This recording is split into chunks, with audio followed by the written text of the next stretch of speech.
Hauntcast. We're hunting Halloween and horror fanatics.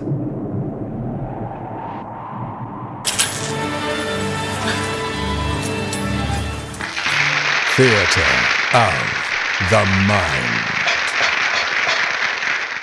A friend at work and I were discussing old cheesy 50s science fiction movies the other day, and it occurred to me that there was a period of time in the 50s from which almost all the sci-fi flicks are referred to now as that 50s sci-fi horror movie. In the mid to late 50s, it seems that the horror genre had completely infiltrated the science fiction realm.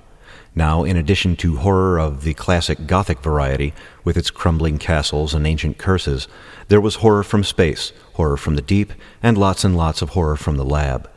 This crossover trend extended well into the 60s and 70s, and for every so-called pure sci-fi movie with its deep space adventures and futurism, there was at least one that included plenty of macabre imagery, grisly deaths, and flat-out scares. Well, attempts at scares anyway. It seems that after Star Wars debuted in '77, the action film became the favored sci-fi hybrid, and scary science fiction films fell back into the minority. But they never really went away, and one must cruise both the horror and sci-fi aisles of the video shop to find some of the scariest and most shocking films of the last 30 years. On Halloween, one can also find science fiction themes at the pro and home haunts, but they're definitely in the minority. The majority of haunts seem to fall into the classic gothic category, with its gloomy cemeteries and restless undead, or the slasher haunt with its machete and chainsaw-wielding maniacs. Recent years have also seen a wide increase in popularity of clown and pirate haunts, but the sci-fi-based haunt largely remains odd man out. The Gothic Castle haunt often features a mad laboratory, as does the Haunt's 57-style mixed haunt, which also often includes a toxic dump. But pure science fiction themes and backstories for some reason seem to get short shrift. This is interesting because if you go back into the literary histories of what we call horror and science fiction, you'll find that not too long ago there was considered to be very little distinction between them. In the dawn of the 19th century, the Gothic horror and terror novel came into bloom, but the roots of what we call science fiction were being laid at the same time. Mary Shelley, like Anne Radcliffe, was the quintessential Gothic woman author, but her 1818 swan song Frankenstein, or A Modern Prometheus, was also clearly early science fiction, with its obsessed scientist and creation run amok. Edgar Allan Poe, the creator of the detective novel and father of American horror, was also one of the first sci-fi authors, with tales such as A Descent into the Maelstrom and the horrific The Facts in the Case of Monsieur Valdemar.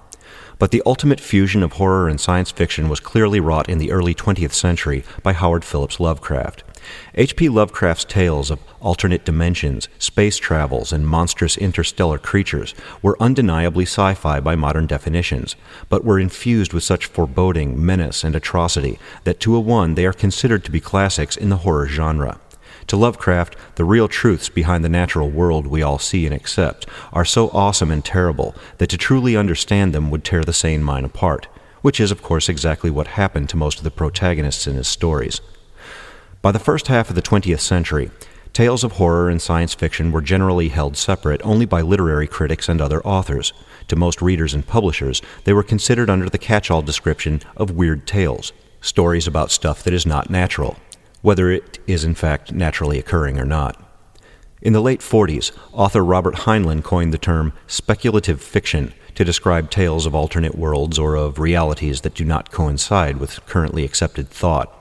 In using the general terms weird tale or speculative fiction, it's possible to dodge genre-based pigeonholing and see the possibilities for fear in any unusual circumstances, be they natural, supernatural, or man-made.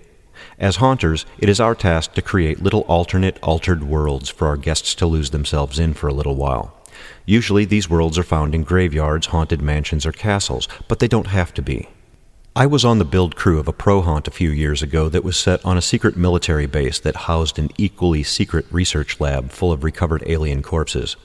Of course, the alien contamination got out, and the setting of the haunt was a corpse-littered, toxic, war-torn hellhole full of monsters, mutants, and zombie soldiers. Because it was a pro haunt, the budget was there to play up the mass destruction and army base aspects of the setting. Artillery weapons, destroyed vehicles, hundreds of 55-gallon drums, observation towers, and even a wrecked helicopter. But there's no reason the same scenario couldn't have been played out in a home haunt, scaled down, of course, with a few changes. Sandbag walls, while maybe a little inconvenient to clean up afterward, are reasonably cheap to build and look great.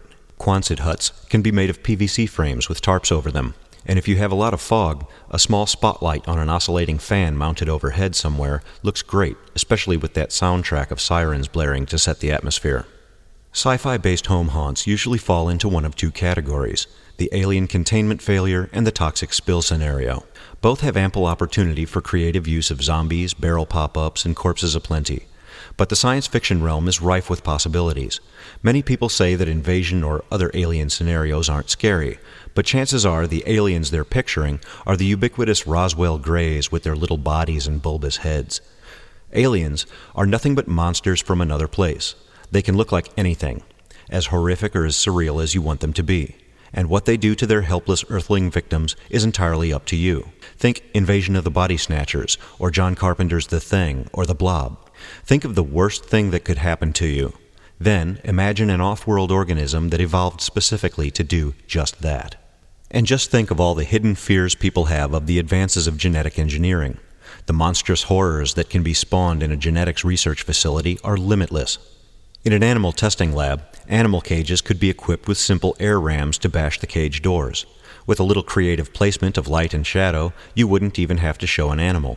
You could let the banging door and the screeching, snarling soundtrack give them all the suggestion they need to imagine what's in those cages. Don't have the budget or know-how or compressor for a lot of animatronic animals? What if genetically tampered plants broke out? You could use mostly static props, string vines everywhere, and save the animations for the hapless victims being entangled or devoured by them. And classic gothic horror settings can still be meshed with sci-fi. Recall Don Coscarelli's low-budget classic Phantasm, where graveyards and mortuaries were combined with alien landscapes and strange, deadly devices and characters. And don't forget the machines and cyborgs, and the irradiated post-apocalyptic world with its mutants and crazed burned survivors. There are plenty of video games out there to provide visual inspiration. One of sci-fi's greatest hidden strengths for the Haunter is its ability to act as a sort of creative palate cleanser for those who usually do more traditional themes. Taking the odd break from your usual Gothic or Texas Chainsaw-style haunt could pull you out of a rut you feel you're locked into and push you in a whole new direction. Afterward, when you return to your regularly scheduled programming, you can do so refreshed and with a new perspective. That creative change of pace and direction can be the oil that keeps the ghost light burning and deliver some novel and unexpected scares along the way. From the Theater of the Mind, I'm Revenant, and you're listening to Hauntcast. I'm going now. Heaven help you. Please like, subscribe, comment, and share. And don't forget to turn on notifications so you won't miss any haunt content that is dead ahead.